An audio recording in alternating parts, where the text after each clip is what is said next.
Chapter 2 Fairy Tales.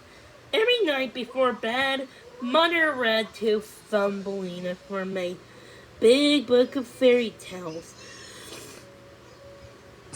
Now here's a story about a noble dog who saved the king from the wicked lizard, Mother said one evening. Hero's ears perked up excitedly. Once upon a time, Mother began. Thumbelina interrupted. Please, Mother, aren't there any stories about little people like me? Mother thought for a moment and turned to some pages. As a matter of fact, there are, Thumbelina. Look! Thumbelina gazed with wonder at the picture of tiny fairies at a tiny toadstool house. Oh my! They are little! Just like me! Thumbelina exclaimed. But what are those things on their backs? Those are wings, my darling. Fairies have wings so they can fly, Mother explained. Have you ever seen a fairy? Thumbelina wondered. Well, I thought I did once, Mother replied. She then turned to another page in the book. Here is the wedding of the fairy prince and princess. Do they live happily ever after? Thumbelina asked, yawning. Usually, dear, Mother murmured. She gently lifted Thumbelina into her polished walnut shell bed. Thumbelina snuggled down and stroked her tiny chin softly. Well, I suppose it works best if two people are the same size, Mother nodded. Yes, of course. She tucked her daughter in between the fresh rose petal sheets. Thumbelina sighed.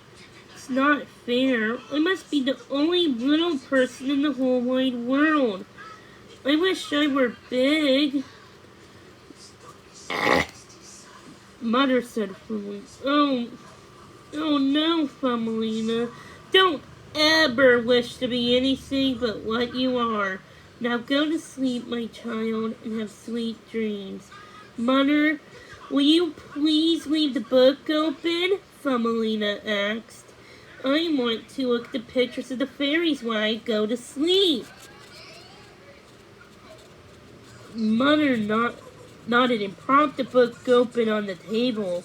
She then kissed her fingertip and touched it gently to Thumbelina's forehead. Mother looked down at Hero. You take good care of Thumbelina, she said. She then turned out the light.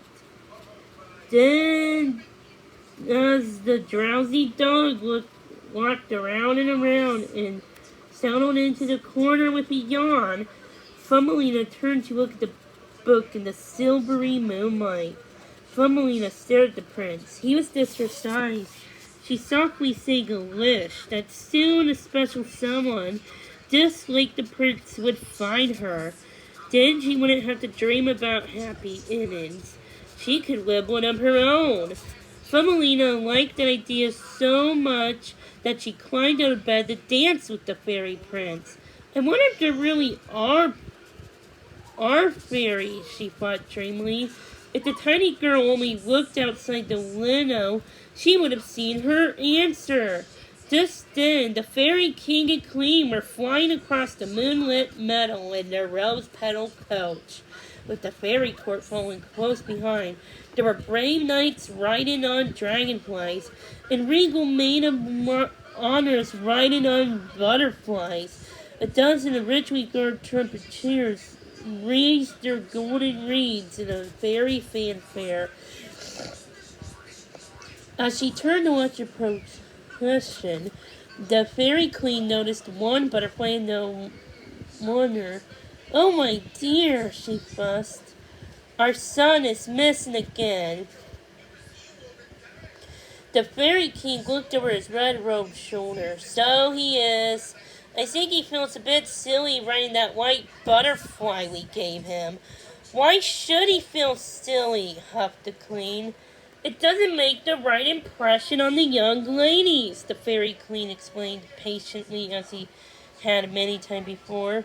The Queen straightened her already straightened book. What about the impression on the court? Autumn begins today, and we must commence the goldening of the leaves. Prince Cornelius should be here. The king groaned. I just hope he's not buzzing the bales out on that wretched bumblebee, the queen sniffed. He's the crown prince, for heaven's sake. He'll hurt himself, she fretted. Dear, replied the king, have you forgotten what it's like to be 16?